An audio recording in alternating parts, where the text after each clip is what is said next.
Provavelmente o Mário era a pessoa que estava a aceitar.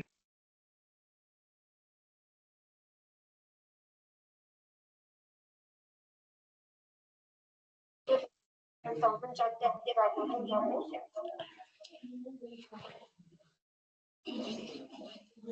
Pois é, porque está pelos filhos.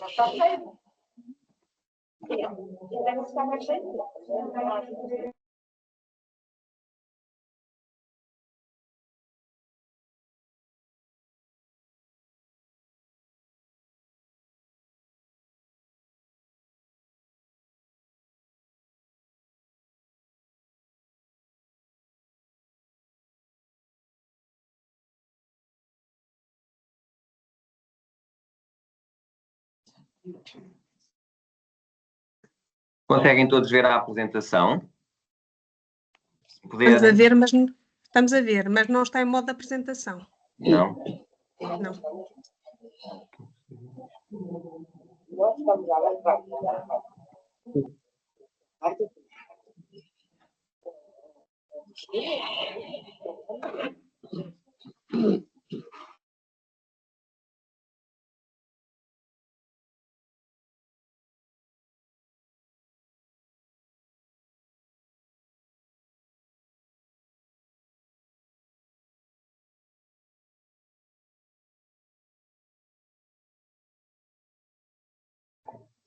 Chamar aqui.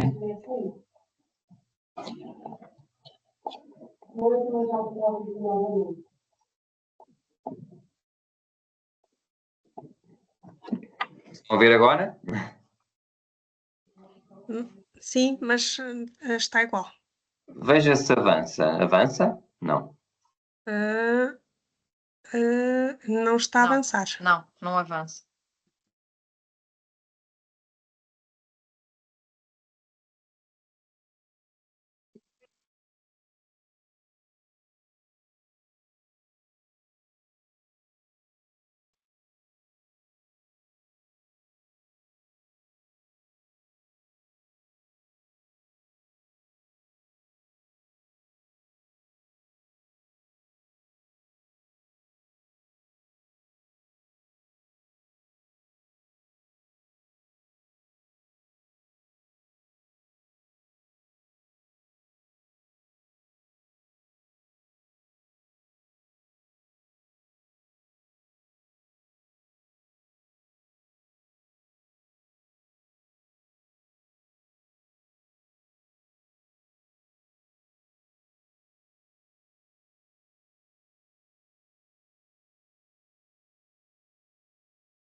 Ok.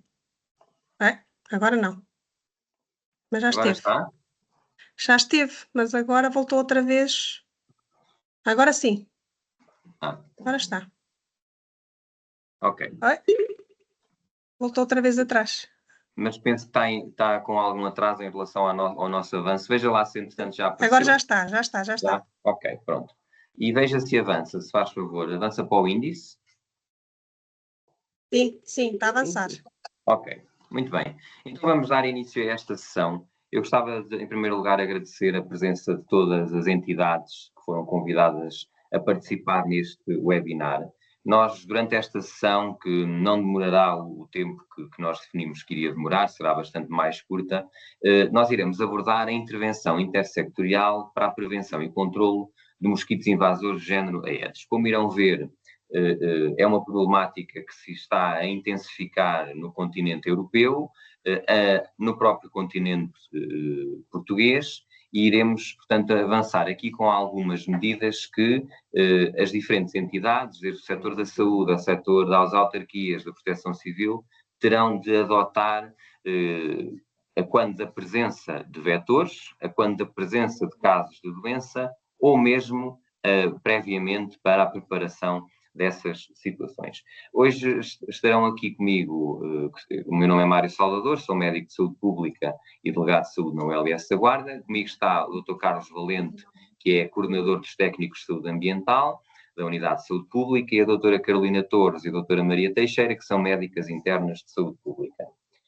Nós iremos nesta sessão apresentar-vos o enquadramento desta problemática, falar das espécies invasoras que já existem em Portugal, das características dessas espécies invasoras, do mosquito Aedes, o seu ciclo de vida, os seus habitats preferenciais, como é que a infecção se transmite ao ser humano, como é que existe a carga de doença associada a estes vetores em termos de Portugal e em termos europeus, as principais doenças que eles transmitem e depois, no final, debruçarmos sobre as medidas que estão preconizadas de prevenção e controlo, concretamente os níveis de alerta no que diz respeito à avaliação de risco e as medidas que são preconizadas para cada um desses níveis de alerta que a avaliação de risco pressupõe.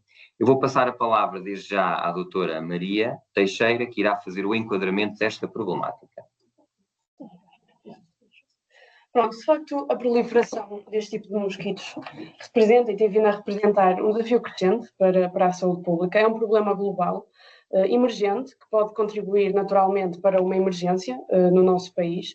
A OMS, a Organização Mundial de Saúde, de facto, já refere a necessidade de adotar estratégias de controle vetorial integrado, com uma abordagem intersetorial e também com a participação da comunidade, tendo em conta os habitats urbanos e suburbanos que este mosquito tem a capacidade de entrar e, portanto, esta apresentação vai abordar exatamente este tipo de estratégias para controle e prevenção da proliferação deste mosquito invasor. Portanto, relativamente às espécies invasoras em Portugal, já presentes no nosso país, destacar a Aedes aegypti e a Aedes albopictus. A Aedes aegypti está presente na Madeira desde 2005, foi responsável pelo surto de dengue, na altura, certamente que todos se recordam, e está perfeitamente adaptada a ambientes urbanos, tal como a Aedes albopictus, já detectada em Portugal continental, desde 2017, e com uma expansão progressiva no nosso território continental. Estas espécies são de extrema relevância porque, de facto, são particularmente eficientes na transmissão de doenças virais, de arbovírus, com um potencial epidémico bastante relevante. As características de maior interesse no contexto desta apresentação relativamente a estas duas espécies estão relacionadas com o seu comportamento. São espécies que possuem uma atividade diurna. Quando nós referimos este tipo de atividade, estamos a falar da sua atividade de refeição. Portanto, elas vão fazer as suas refeições maioritariamente ao início da manhã e ao fim da tarde. Estas refeições refletem-se em múltiplas picadas por refeição e também, como já referi, temos aqui mosquitos perfeitamente adaptados a este tipo de ambientes. Falando muito brevemente e de forma muito simples do ciclo de vida para que também consigam entender onde os vamos encontrar, o ciclo de vida vai iniciar com o mosquito fêmea, que vai ser o mosquito que vai colocar os ovos. A reprodução e este início de novo ciclo vai então iniciar pela picada e pelo momento da alimentação do mosquito fêmea, que vai colocar os ovos. Os ovos são sempre depositados em corpos de água, portanto, estes mosquitos estão muito associados, têm uma necessidade muito grande de corpos de água. Estes ovos são também particularmente resistentes à dessecação, podem sobreviver meses em condições relativamente adversas, mas desde que, de facto, estejam assentes e estejam associados a corpos de água, eles vão conseguir proliferar com relativa facilidade. Tem então esta fase aquática, do ovo vão surgir as larvas, estas larvas vão alimentar-se da matéria orgânica presente neste corpo de água e depois vão evoluir então para a fase de pupa. As pupas já é uma fase visível deste ciclo de vida na superfície de água, vão permanecer mais à tona e, portanto, elas já são mais visíveis e sendo mais fácil também aqui a sua captura e depois a pupa vai evoluir para um mosquito adulto, dando então início a este ciclo novamente.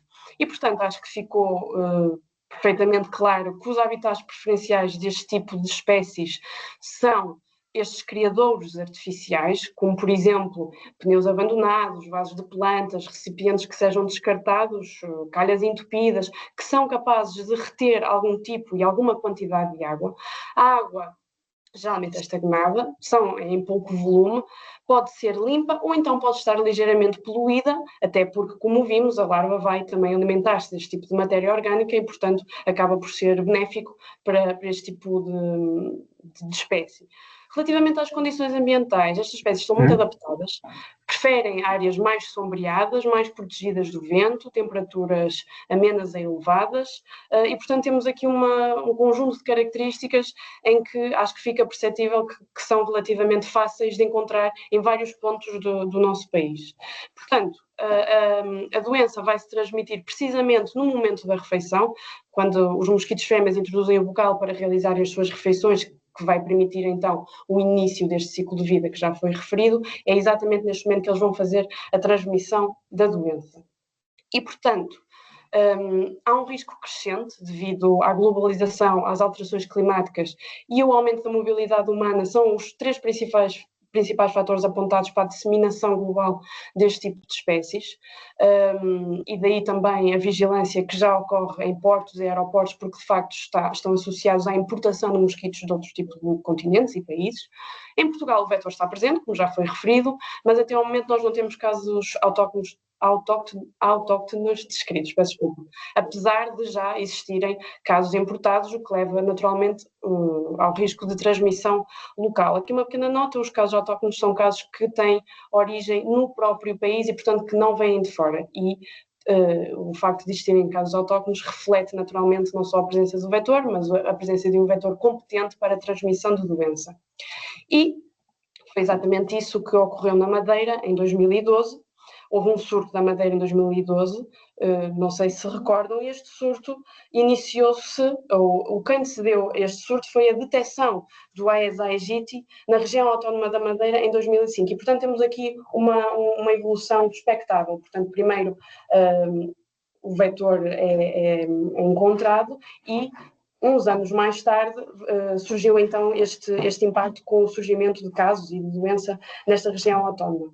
Mais à frente vai ser mostrado um mapa da presença da Aedes no território continental, mas de facto o Aedes aegypti já está presente e o Aedes albopictus também já está introduzido em Portugal continental, de norte a sul do país, sendo primeiramente descrito em 2017, na região de Penafiel. Relativamente à importância clínica da introdução deste tipo de vetores, está relacionado pelo facto de ele transmitirem doenças francamente importantes e com gravidade clínica moderada a grave, particularmente a dengue, zika, chikungunya e febre amarela. São doenças febris, cada uma caracterizada, cada uma tem os seus pontos de diferença, digamos assim. A dengue, uma febre alta, dores musculares e articulares bastante intensas e pode evoluir para uma forma hemorrágica algo grave. A zika, uma doença com uma clínica relativamente leve, mas muito associada a malformações congénitas em recém-nascidos de grávidas que foram infectadas com a doença. A chikungunya, novamente febre alta e dores articulares severas, com sintomas que podem persistir durante largos meses, e a febre amarela, aqui mais associada a manifestações do foro hepático e renal, e aqui com mais chamada de atenção, sendo uma doença prevenível através de uma vacinação eficaz. E aqui só uma nota para a importância de também realizarmos a medicina do viajante, quando vamos para outros países onde este tipo de doenças já estão estabelecidas. É importante também termos este tipo de conhecimento para irmos e voltarmos em total segurança. Apenas mostrar-vos aqui a evolução do número de casos autóctones, novamente casos com disseminação e desenvolvimento local na Europa, desde 2015 a 2024. Estes dados são do ECDC, são os dados mais recentes que existem, e de facto conseguem perceber que aqui a partir de 2022 está a existir aqui um aumento francamente elevado e progressivo do número de casos de autóctones relativamente à dengue. E Portugal não será exceção. Vou passar aqui novamente. Muito obrigado, doutora Maria. Face a este estado de situação e ao aumento progressivo que se tem vindo a verificar da existência quer de vetores em territórios que outrora estavam isentos da sua presença, quer de casos de doença adquiridos nos próprios países, sobretudo, como vimos, no continente europeu, há necessidade, de facto, das diferentes entidades internacionais e nacionais de prepararem planos de resposta para prevenção e controlo desta problemática. A prevenção e o controlo desta problemática assenta essencialmente em 3 pilares de intervenção. Um primeiro pilar que diz respeito à vigilância, a monitorização da ocorrência ou de vetores ou de casos de doença.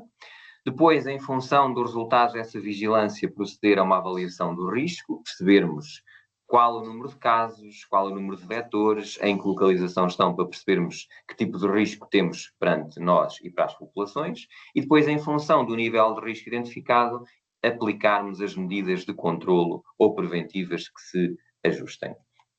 Em termos de vigilância, esta vigilância é desenvolvida pelos serviços de saúde pública e tem duas vertentes, essencialmente. Existe uma vigilância que nós desenvolvemos às doenças transmitidas por vetores. Existe um Sistema Nacional de Vigilância Epidemiológica em Portugal, através do qual médicos ou laboratórios, sempre que identifiquem ou suspeitem ou confirmem casos de doença transmitida por vetores, procedem à sua notificação às unidades de saúde pública e, nas unidades de saúde pública, procede-se ao inquérito epidemiológico. Há depois uma outra componente da vigilância, paralela, mas complementar, em que há uma vigilância entomológica, ou seja, há uma vigilância da presença e da disseminação desses vetores no nosso território. Essa vigilância é feita através do programa REVIVE, designado de Rede de Vigilância de Vetores, que é operacionalizado pelas unidades de saúde pública em colaboração com o Instituto Nacional de Saúde, Dr. Ricardo Jorge. Explicando melhor, as unidades de saúde pública o que fazem anualmente é programar os locais onde vamos colocar as armadilhas e proceder à recolha periódica dessas armadilhas. Claro que este programa funciona entre maio e outubro, que é quando há condições climáticas propícias para o desenvolvimento destes vetores, e depois, perante essa recolha, há um encaminhamento das espécies e das amostras para o Instituto Nacional de Saúde, Dr. Ricardo Jorge, que fará quer a identificação da espécie de vetor que foi recolhida, quer a identificação da eventual presença de um agente patogénico. Portanto, nós conseguimos perceber se aquele vetor que foi enviado era de uma espécie invasora e, para além disso, se apresentava no seu organismo o vírus, ou seja, se era competente já para provocar doença através da picada no ser humano. Eu vou pedir aqui ao Dr. Carlos Valente, que é o coordenador dos técnicos de saúde ambiental, que detalhe de forma breve em que é que consiste esta intervenção das unidades de saúde pública, concretamente dos técnicos de saúde ambiental, que entre maio e outubro de cada ano desenvolvem então esta recolha sistemática de vetores. Muito obrigado, Dr. Mário Rui. Muito bom dia a todos pela vossa presença. De facto, os técnicos de saúde ambiental são estes elementos da unidade de saúde pública que depois operacionalizam o programa REVIVE na comunidade.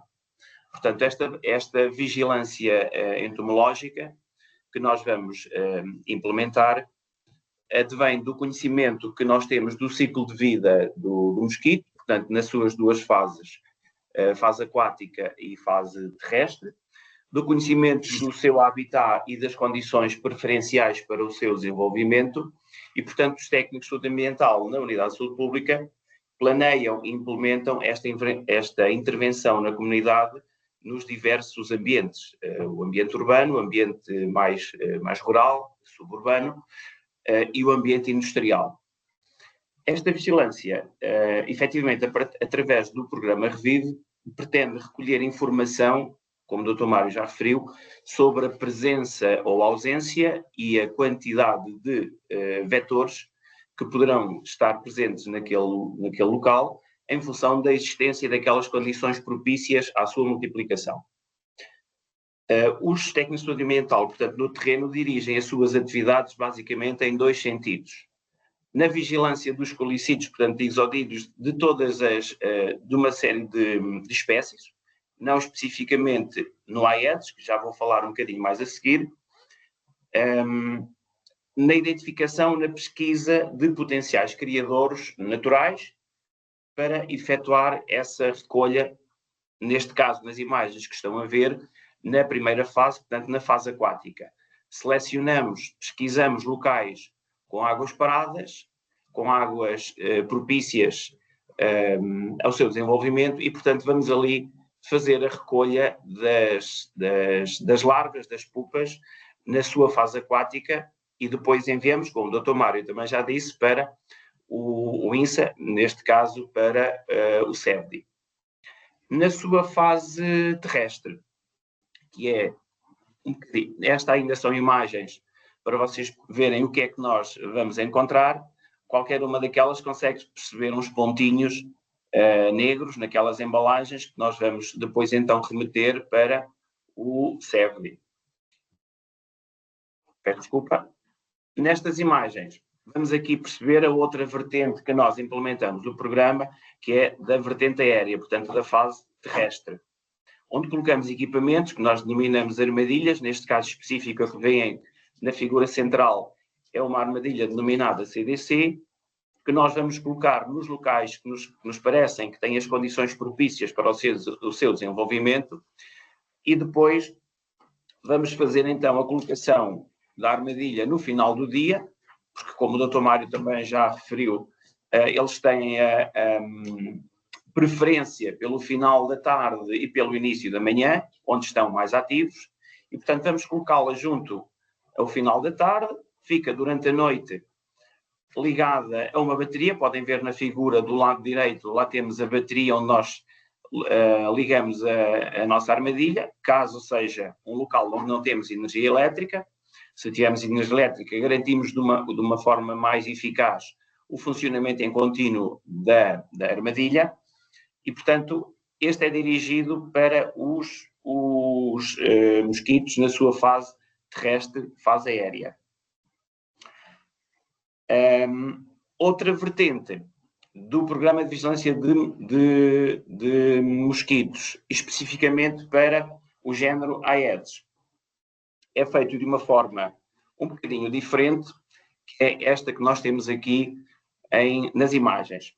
Portanto, esta é uma forma de trabalhar com aquilo que nós designamos os ovitraps, que é aquele equipamento que está do vosso lado esquerdo, na imagem do lado esquerdo, que é um equipamento, digamos, um balde de cor preta, que vai ser utilizado exatamente porque o mosquito é atraído pela sua presença e vai ser colocado em determinadas situações, em condições que nós também vamos avaliar. A Unidade de Saúde Pública da OLS da Guarda tem atualmente em funcionamento 2 redes constituídas por 5 equipamentos destes, portanto, cada rede são 5 equipamentos, que estão dispostos preferencialmente num esquema retangular, com um outro equipamento numa zona central, de acordo com aquilo que são as indicações do INSA. Na Guarda, o Conselho da Guarda implementa já há alguns anos esta rede. Podemos ver ali na imagem do vosso lado direito, foi selecionado o Parque Municipal da Guarda, exatamente porque tem uma zona com arbustos, uma zona com água, uma zona onde à sua volta temos diversos edifícios e serviços públicos, e portanto foi entendido como sendo um local bom para a sua vigilância. Os pontinhos que vocês veem sinalizados a cinzento, identificados com o GU, OV, e depois tem a numeração dos respectivos ovitraps.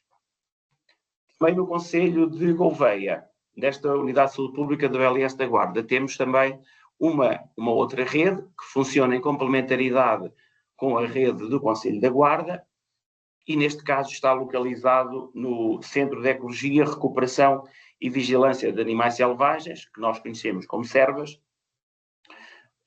e que é, como vos disse, em complementaridade.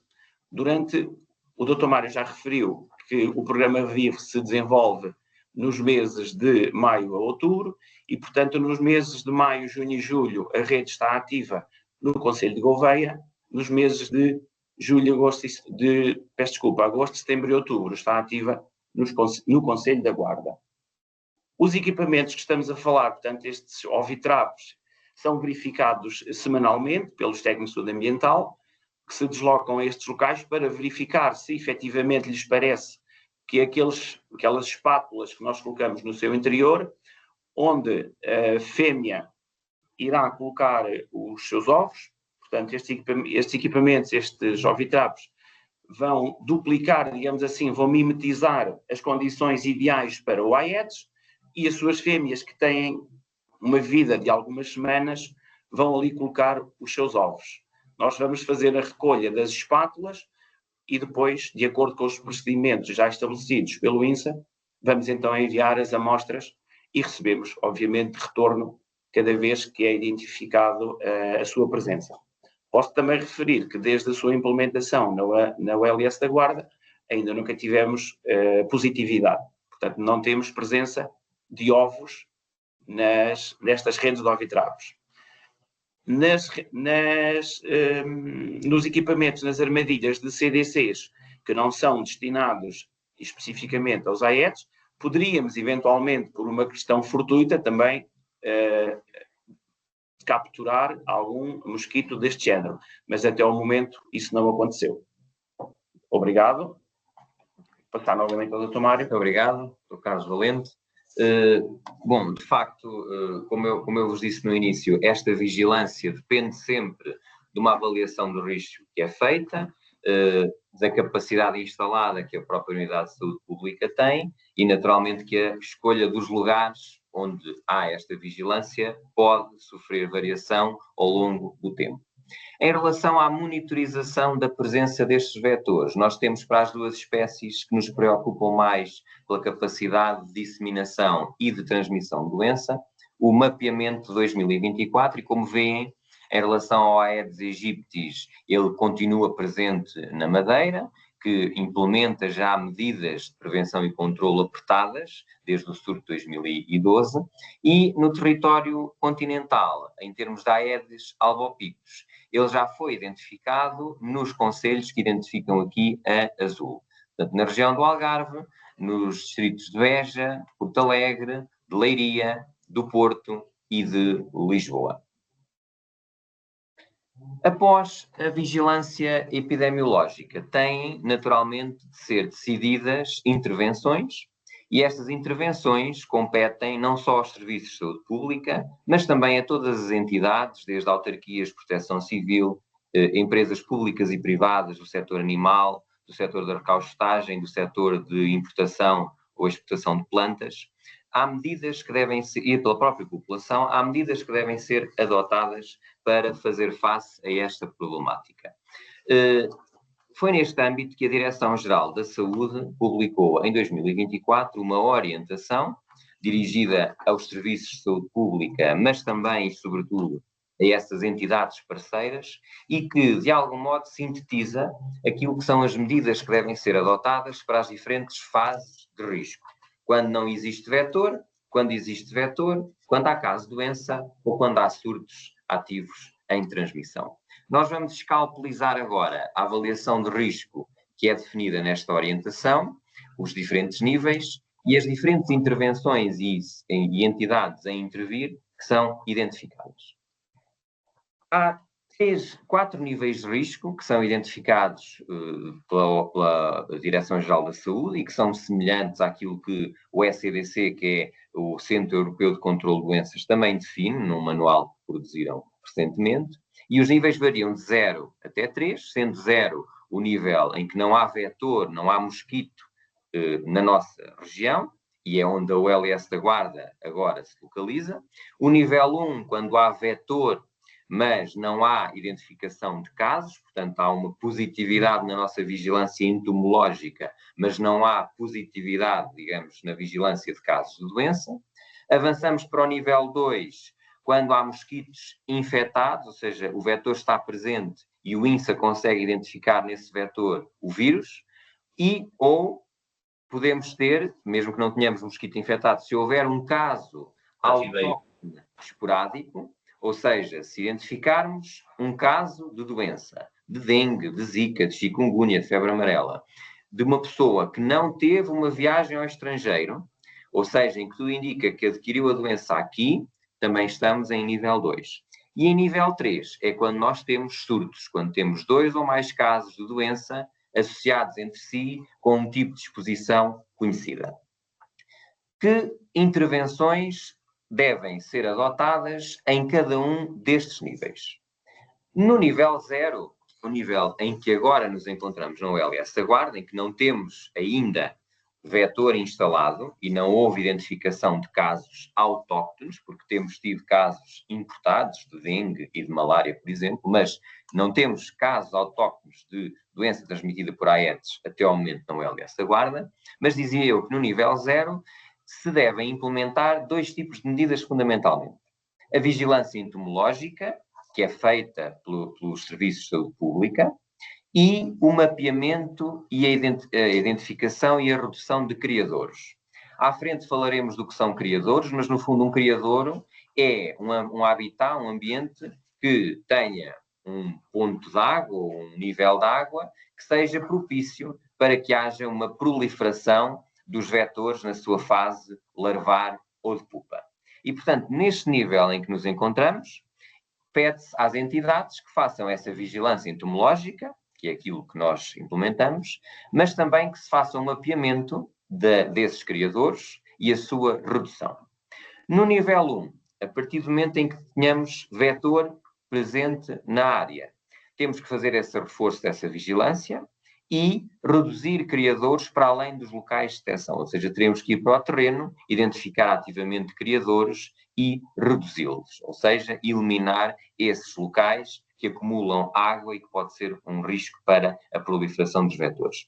No nível 2, que será um nível que é ativado quando temos mosquitos com vírus e ou casos de doença, pode dar-se a necessidade de aplicação de larvicidas já por serviços especializados. E no nível 3, pode haver, quando já existem surtos ativos, aos larvicidas, pode haver necessidade de aplicação de adulticidas, ou seja, substâncias que eliminem já mosquitos na sua fase terrestre, ou seja, na fase aérea. Obviamente que a educação para reduzir criadores, a proteção individual e a aplicação de redes mosquiteiras no seu crescimento serão outras medidas que, em nível 3, terão de ser necessariamente aplicadas.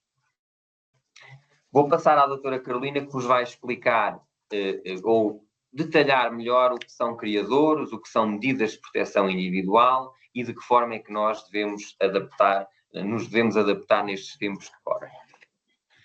Então, depois de falarmos, de entendermos o porquê da importância de falarmos dessas doenças, né, de que pode chegar aqui à nossa localidade, ao nosso concelho, gostava de agora entender o porquê que a água é importante. Agora, essa é a parte em que os senhores podem e devem fazer a vossa parte, não só no âmbito profissional, que é o que todos estão representando aqui, mas também a nível pessoal nas nossas casas e em literacia, né? Poder passar para as pessoas da nossa vida o que a gente pode fazer para não chegarmos ao nível dos outros locais que tem o mosquito, que tem os casos. Então, o criador, como o Dr. Mário falou, são os locais que têm água parada, água acumulada, que normalmente é uma água limpa, uma água que não é água de esgoto, é uma água que a mosquito fêmea coloca os ovos. Então, assim, se a gente não deixar essa água parada, o mosquito não tem como se reproduzir, porque não tem onde colocar os ovos e não teremos outros mosquitos.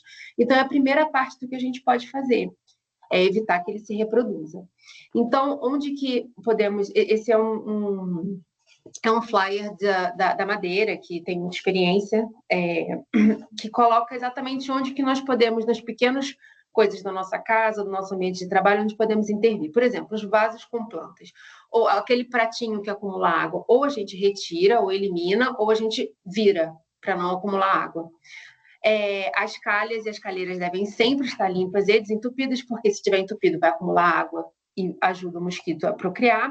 As piscinas, toda vez que a gente tiver uma piscina desmontável, a gente tem que guardá-la ou tapá-la, e as nossas piscinas que são fixas devem ser tratadas a água com cloro e sempre limpas pelo menos uma vez por semana. Aí depende se chover, que a gente precisa trabalhar mais vezes. Os lagos, cascatas, poços, tanques, sendo decorativos ou não, a gente tem a opção de colocar os peixes que se alimentam da larva do mosquito, ou também manter a limpeza, como a gente faz nas piscinas. As sarjetas e os ralos têm que ser sempre limpos e retirar a água acumulada. Um pneu, se ele está fora de uso, ou devemos entregar na estação de resíduos. ou mantê-lo sempre seco, porque aquela água acumulada, mesmo que em pouca quantidade, é criadouro para mosquito. E, em última instância, que é uma coisa que pode dar um pouco mais de trabalho, mas devemos estar sempre atentos, se tem algum buraco, algum desnível no nosso pavimento, aquilo acumula água. Às vezes a gente acha que é pouco, que é pouca quantidade, mas o mosquito não precisa de muito, ele precisa de água. E a gente não deve dar essa chance para essa procriação. Então, pensando agora em locais públicos que são mais propícios à existência desses criadouros, temos que pensar em locais de depósito de resíduo, de artigos descartados, fontes e fontanários, locais urbanos, e nas áreas industriais, espaços abandonados, que é mais fácil a gente esquecer as coisas que acumulam água. E pensando em partes turísticas, temos as piscinas, os campos de golfe, os hotéis e afins. Dando um close aqui no que a gente falou, também podemos pensar no que podemos fazer em casa, né? Aqui estamos falando no nível profissional, mas os mosquitos não escolhem.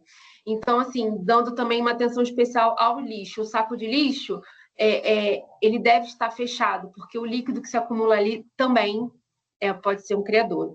E ideal, então, o que a gente não consegue acompanhar, tapar, e o que a gente consegue olhar ou se desfazer, ou sempre retirar a água e manter essa limpeza. Agora, dando exemplos mais diretos profissionalmente aos que estão aqui nos assistindo. Vou dar exemplos de locais públicos e privados que são propícios a criadouros e onde devemos procurar ativamente se há essa água parada. Por exemplo, as redes de água e saneamento, as sarjetas e sumidouros, as fontes e fontanários e as fossas, todos podem, com aberturas ou fissuras, podem acumular água. Os locais de depósito de resíduo de artigos descartados, como papeleiras, os locais urbanos, como a gente falou, jardins, parques, hortas, cemitérios, parques de campismo, estaleiros, as obras, canis e outros centros de animais, que aí não só mosquitos, mas outros animais também gostam desses ambientes. Os locais urbanos de maior circulações, como ruas, praças, parques, ao longo de ciclovias e vias de pedestres, são lugares que tem sempre muita gente, então muda muito esse acúmulo de água, pode ser que a gente passe ali, mas no dia seguinte já tenha água acumulada.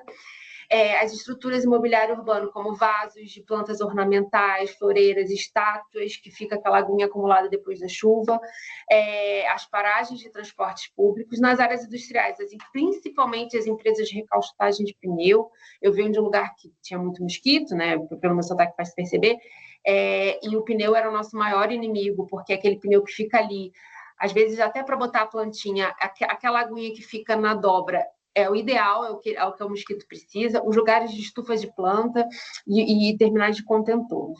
Dando continuidade, espaços abandonados, a gente quase não vai lá, não sabe o que está acumulado. Então, de tempos em tempos, precisamos ir lá, ver as residências que estão abandonadas e não habitadas, para entender se há acúmulo de água em algum lugar, se há necessidade de intervenção. Os empreendimentos turísticos, como a gente falou, piscina, golfe, locais de rega, ver se não tem algum lugar que está acumulando água, que não seja só na relva, de água não tratada. Os pontos de entrada, como aeroporto, portos, estações de comboio, terminais rodoviários, terminais contentores, porque o mosquito viaja também no autocarro, no avião com a gente. Estruturas essenciais como centro de saúde, hospitais e escolas, estamos sempre de olho aqui para ver se tem água parada, se tem criadouro, e de maneira geral, pensar em locais que acumulam detritos e que podem acumular água. Não devemos deixá-los existir. E se eles existirem, devemos ter atenção especial e não deixar essa água acumular. Indo para o outro lado da proteção individual, ainda não é o caso, porque nós não temos o mosquito na nossa região, mas isso serve para qualquer tipo de mosquito, né? A proteção individual é para picada. Esses passam essas doenças, outros passam outras, e mosquitos em geral não são agradáveis de a gente ser picado. Então, pensando agora individualmente, eu como profissional, eu e na minha casa, minha família, usar repelente nessa época de temperatura mais quente, que é quando eles procriam mais, particularmente na hora de maior atividade, que é o início da manhã e o final da tarde.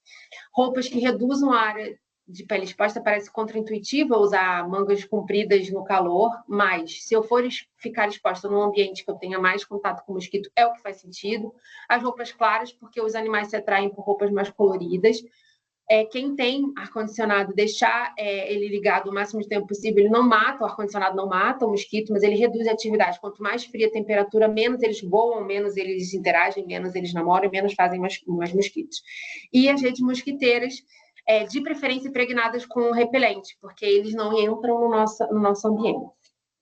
Falando então agora um pouquinho dos biocidas e pesticidas que nós usamos quando encontramos essas espécies, a partir de 1 de setembro de 2013 entrou em vigor o regulamento na União Europeia número 528 de 2012, relativo à disponibilização no mercado e à utilização dos produtos biocidas, ou seja, o que a gente pode e deve usar. A nível nacional, continuam definidas as autoridades competentes, né? Não é eu individualmente que vou usar isso.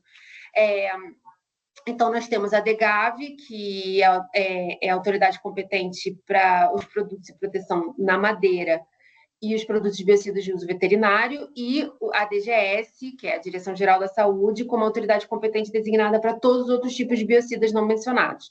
E ela é que assegura a coordenação nacional. Então, colocamos aqui mais ou menos para vocês terem uma ideia, né? Ninguém precisa saber isso de qual, mesmo quem vai ser responsável por isso, autarquias, por exemplo, mas para saber que nós temos essa lista, que são autorizados, e são esses que nós somos usados. Obviamente, toda vez que for necessário, vai precisar ter essa orientação da DGS, mas existe já essa lista quando isso for necessário. Porque é isso, nós estamos aqui falando de um local que ainda não tem mosquitos, mas a gente tem que estar preparado para quando o Aedes chegar, sabemos o que fazer. E agora eu vou devolver para o Dr. Mário para ele falar um pouquinho mais das intervenções. Muito obrigado, doutora Carolina. Explícita nas medidas a adotar, quer ao nível individual, quer ao nível comunitário, e para sintetizar essa intervenção intersectorial, de facto, dizer-vos que a parceria tem de estar presente na abordagem desta e de outras emergências em saúde pública, e aqui estão identificadas as diferentes entidades comunitárias e o nível individual e o papel que cada uma terá para que as intervenções sejam bem-sucedidas. A Direção-Geral da Saúde, como coordenadora nacional, através de orientações técnicas e de avaliação de risco, já emitiu esta orientação e, naturalmente, que se a situação epidemiológica evoluir, outras seguirão, mas é uma base de trabalho importante para a intervenção desde já. As autoridades de saúde, nas unidades de saúde pública, através da implementação local da vigilância epidemiológica e da decisão de intervenção através da avaliação de risco.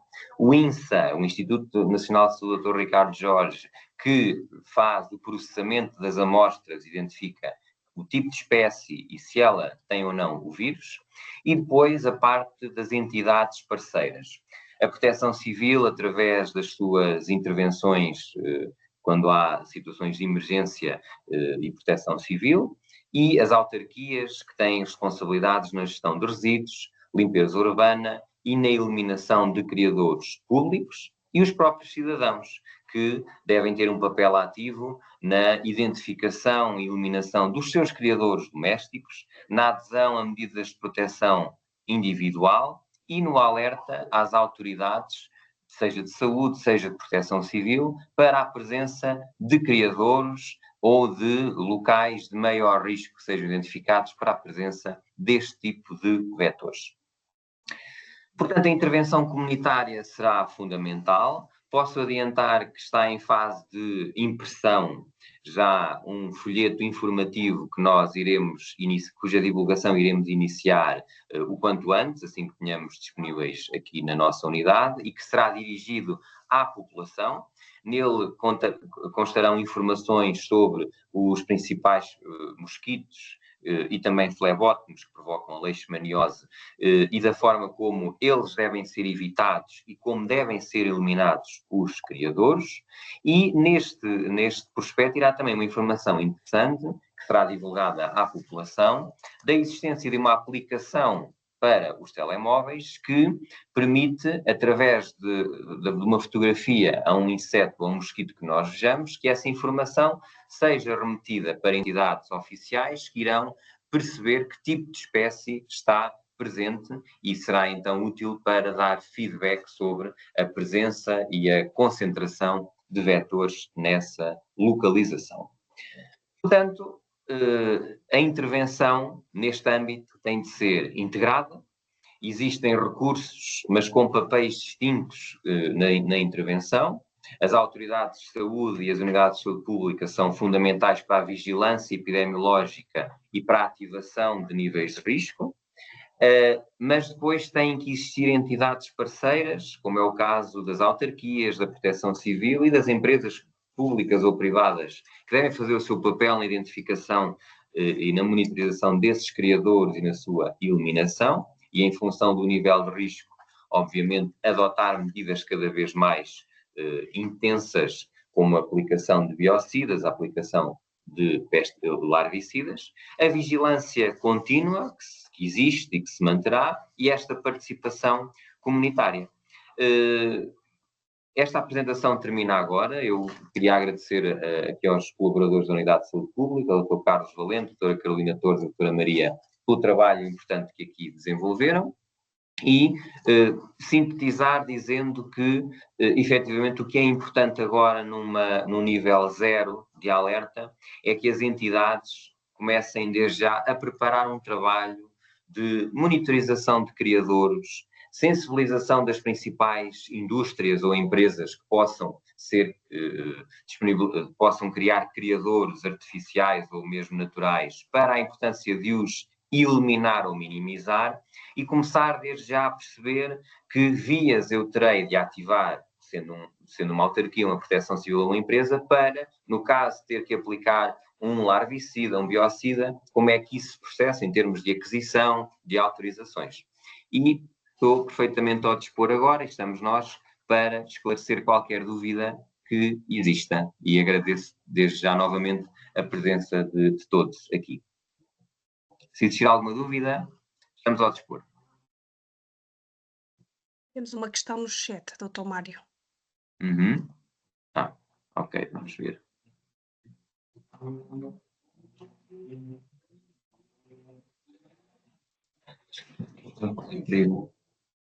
Portanto, há uma pergunta que é: qual o período temporal desde o depósito dos ovos em água até a oclusão em mosquito? Importante para perceber a periodicidade de manutenções dos locais suscetíveis de poderem criar com sucesso.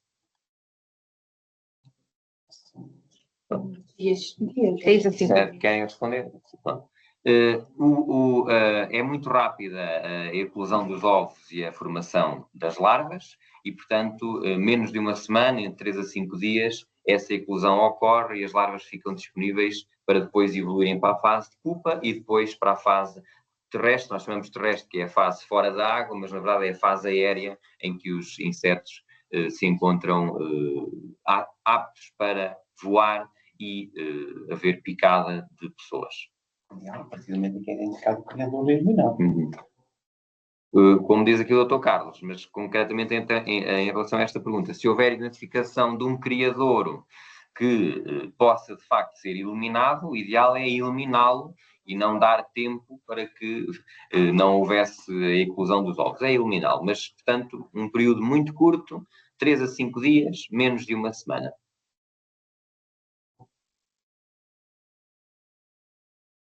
Se houver mais alguma dúvida, estamos ao dispor para esclarecer.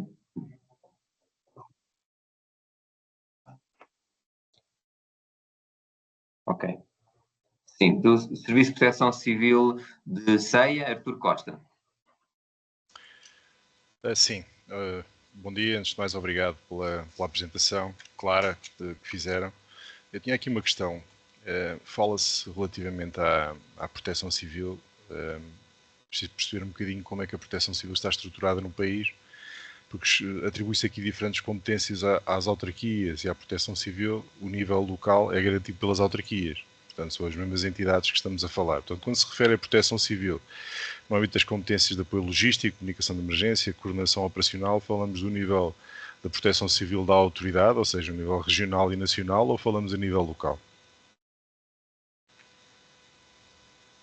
Muito obrigado.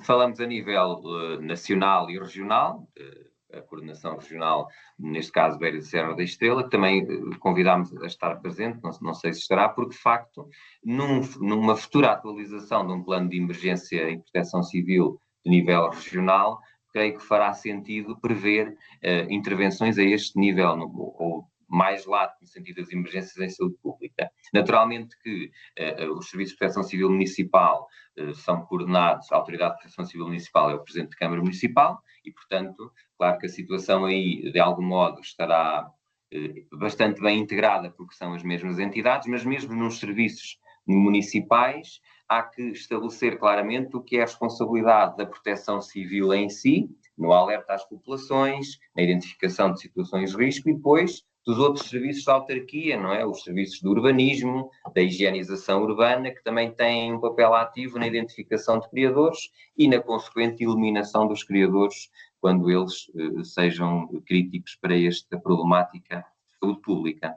Não sei se esclareci, mas de facto estas entidades alvo, proteção civil no sentido regional, nacional, autarquias no sentido local, mas sem esquecer que mesmo as autarquias há serviços distintos, não é? Que podem, de facto, depois depende do nível de organigrama e organização interna que se decidam optar, interarticular mais ou menos, mas que os serviços de urbanismo, limpeza, veterinária são importantes, a proteção civil também é importante, mesmo de nível municipal.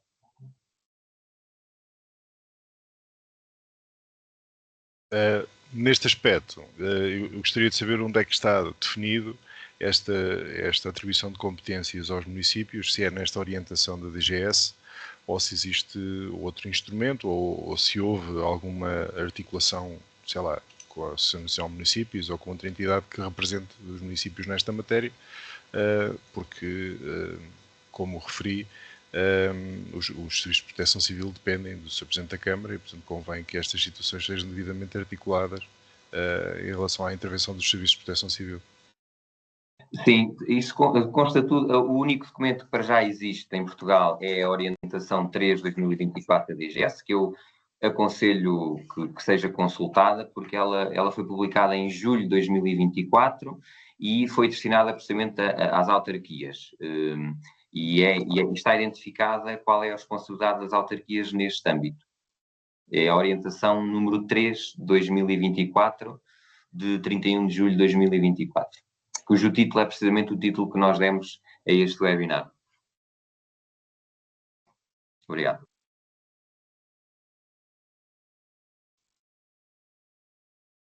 Sim, Lénia Fortunato, Câmara Municipal de Almeida. Bom dia. Olá, bom dia. Lénia Fortunato, Câmara de Almeida. Eu, por acaso, tenho aqui também as duas vertentes, como o Artur, a Proteção Civil, e tenho a parte da limpeza urbana também ao meu cargo. E vou fazer esta pergunta mais direcionada da limpeza urbana. Pronto, os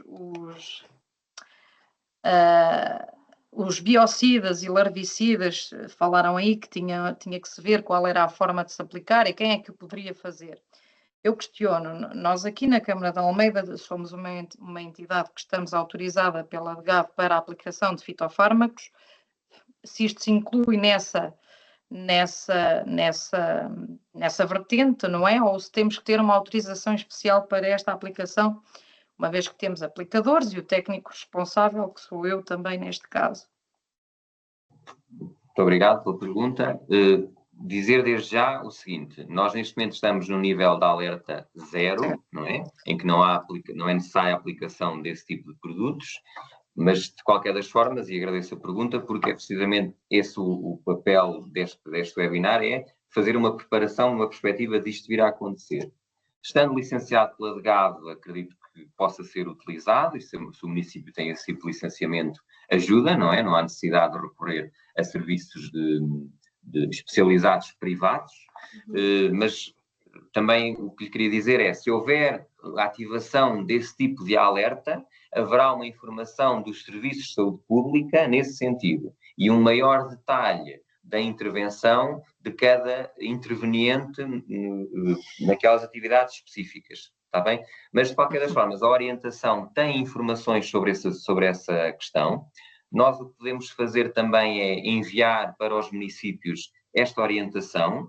Nós não temos os e-mails, concretamente, das pessoas que participaram aqui, porque o convite foi para os gabinetes de presidência, ou Presidente da Câmara Municipal, mas poderemos também, no final desta apresentação, enviar quer a apresentação, quer a orientação, está bem? Mas está identificada essa informação na orientação. Mas, mais uma vez, os níveis de risco é que fazem determinar a eventual aplicação de produtos. Neste nível em que nos encontramos não está indicado. Se viermos a ter um nível de risco mais elevado Essa ativação é feita por nós, autoridades de saúde, Serviço de Saúde Pública, com informação aos municípios, está bem? Muito obrigado.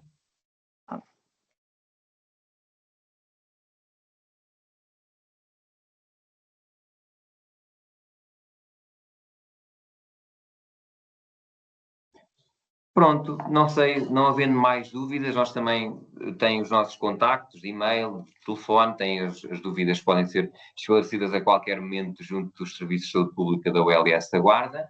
Eu gostava de agradecer muito a presença de todos. 47 pessoas é um número que nos deixa bastante contentes, porque é uma problemática que carece de alguma atenção os serviços, não só de saúde, mas também as outras entidades parceiras. Agradecer uma vez mais a presença de todos, a disponibilidade total para colaborarmos e até breve e desejo um bom verão a todos. Muito obrigado. Obrigado.